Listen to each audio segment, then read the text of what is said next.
Hello दोस्तों। आज शुरू करते हैं हम नई वीडियो। मुझे मालूम है कि आपका पूरा समर्थन मिलेगा और आप मेरी वीडियो को लाइक सब्सक्राइब सब करेंगे। और शुरू करते हैं दोस्तों। व्यापार खाते में लिखे जाते हैं। व्यापार खाते में क्या क्या लिखे जाते हैं?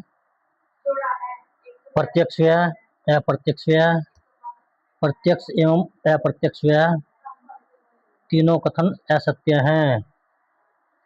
व्यापार खाता प्रारंभिक खाता होता है और प्रारंभ में सारे प्रत्यक्ष व्यय लिखे जाते हैं। प्रत्यक्ष व्यय।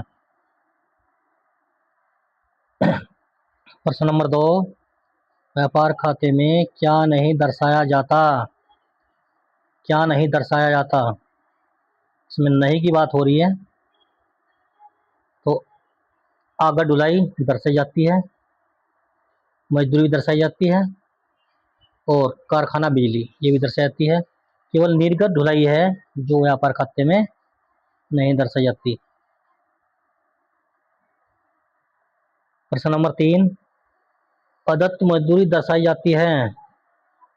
अदत्त मजदूरी ऐसी मजदूरी जो मजदूर ने कमा तो ली हो लेकिन उसे प्राप्त ना हुई, तो इस मजदूरी को अदत्त मजदूरी कहते हैं। अदत्त मजदूरी व्यापार खाते में भी दिखाई जाती है, लाभानी खाते में नहीं।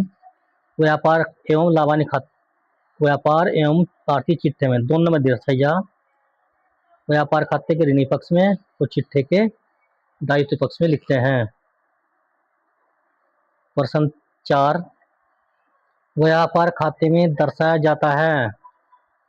जो व्यापार खाते में दर्शाते हैं गैस और ईंधन, गैस और ईंधन इसे हम व्यापार खाते में लिखते हैं क्योंकि वेतन विक्रय से संबंधित खर्च है, कमीशन विक्रय से संबंधित खर्च है और किराया भी विक्रय से संबंधित खर्च है। जो विक्रय से संबंधित खर्चे हैं वे लाभानी खाते में दर्शाते हैं। इसलिए गैस और ईंधन व्यापार से संबंधित खर्च है, इसे व्यापार से व्यापारिक खाते में दर्शाएंगे। प्रश्न 5, लाभानी खाता कौन तैयार करता है? लाभानी खाता कौन तैयार करता है? साझेदारी फर्म तैयार करती है, एकल व्यापार व्यवसायी ये भी तैयार करता है, कंपनी ये भी तैयार करती है। तो सभी तैयार करते हैं, साझेदारी फर्म भी, एकल व्यवसायी भी और कंपनी भी। प्रश्न 6, पूंजी में शुद्ध लाभ दिखाया जाता है। शुद्ध लाभ, शुद्ध लाभ दिखाते हैं जोड़कर, जोड़कर दिखाते हैं और शुद्ध हानि है उसे हम घटाकर दिखाते हैं। लेनदार, देवी पत्र, बैंक ऋण आदि हैं अस्थायी दायित्व, अस्थायी दायित्व, संवैधानिक दायित्व, अस्थायी दायित्व।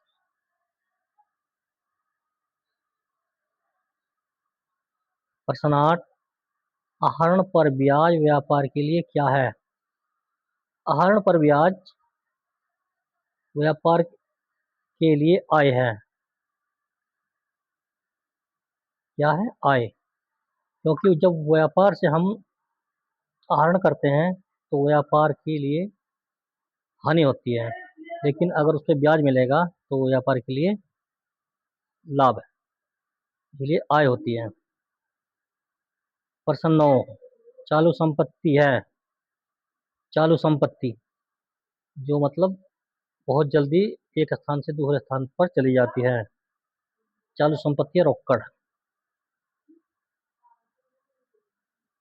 अगला प्रश्न है नंबर 10, चालू दायित्व नहीं है। चालू दायित्व नहीं है। लेनदार, देवी बिल, बैंक अधिविकर्ष, पूंजी, पूंजी चालू दायित्व नहीं है। प्रश्न 11, अस्थायी संपत्ति नहीं है। भूमि व भवन अस्थायी संपत्ति है। रहतिया, रहतिया अस्थायी संपत्ति नहीं है क्योंकि बैंक अधिविकर्ष दायित्व है और पूंजी भी हमारा दायित्व है। भूमि भवन अस्थायी संपत्ति है, इसलिए रहतिया अस्थायी संपत्ति नहीं है। अगला प्रश्न, भूमि व भवन व्यापारी की कौन सी संपत्ति है? भूमि व भवन व्यापारी की कौन सी संपत्ति है? अस्थायी संपत्ति है, क्योंकि भूमि भवन सबसे अंत में सेल्स होगी। अगर हम भूमि भवन पहले ही सेल कर देंगे तो स्वयं व्यापार में जो भी संपत्ति होगी वो जिसे बेचने वाले की हो जाएगी। खाता नहीं है, प्रश्न 13, खाता नहीं है, खाता, व्यापार खाता, लाभानी खाता, आर्थिक चिट्ठा, ये सभी। आर्थिक चिट्ठा खाता नहीं है, केवल खाता व्यापार खाता और लाभानी खाता है, आर्थिक चिट्ठा खाता नहीं है। प्रश्न 14, आर्थिक चिट्ठी में दर्शाया जाता है, आर्थिक चिट्ठा में दर्शाया जाता है, वेतन हमारा खर्चा है, खर्चा नहीं आएगा। किराया वहकर ये भी खर्च है, मरम्मत ये भी खर्च है। टोकड़, टोकड़ हमारी संपत्ति है, इस संपत्ति पक्ष में दर्शाई जाएगी। प्रश्न 15, व्यापारिक व्यय लिखे जाते हैं, व्यापारिक व्यय व्यापार खाते में, लाभानी खाते में, आर्थिक चिट्ठे में, इनमें से कौन नहीं? जो व्यापारिक व्यय हैं वे लाभानी खाते में लिखे जाते हैं। प्रश्न 16, कौन सा अस्थायी खाता है? कौन सा अस्थायी खाता है? अस्थायी मतलब जो टिका रहे। पूंजी हमारा दायित्व है, लेनदार दायित्व है, देवी पदवी दायित्व है, देनदार, देनदार हमारी संपत्ति है लेकिन चालू संपत्ति है, इसलिए प्लांट और मशीन हमारा अस्थायी खाता माना जाएगा। प्रश्न 17, भुनाए गए विपत्रों का दायित्व है, भुनाए गए विपत्रों का दायित्व है, संभाव्य दायित्व। रोकड़, रोकड़ है तरल संपत्ति, अचल संपत्ति, अस्थायी संपत्ति कोई नहीं, तरल संपत्ति।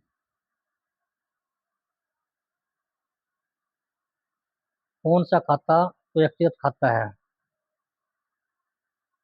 मशीन संपत्ति खाता है, वेतन मशीन संपत्ति खाता है, वेतन आय व्यय खाता है और आहरण हमारा व्यक्तिगत खाता है। विनियोग है, विनियोग है हमारी चालू संपत्ति। प्रश्न 21, कौन सा व्यक्तिगत खाता है? व्यक्तिगत खाता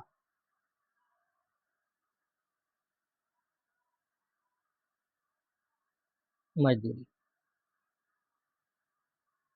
बैंक अधिविकर्ष है।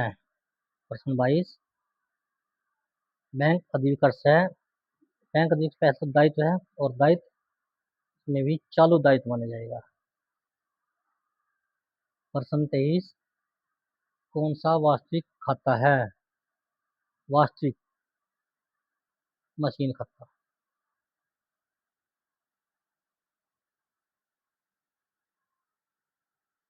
मेरे हिसाब से आप लोगों के समझ में ये वीडियो आई होगी। तो अगर ये वीडियो आपके समझ में आई है तो आप लाइक, सब्सक्राइब और शेयर कीजिए। धन्यवाद।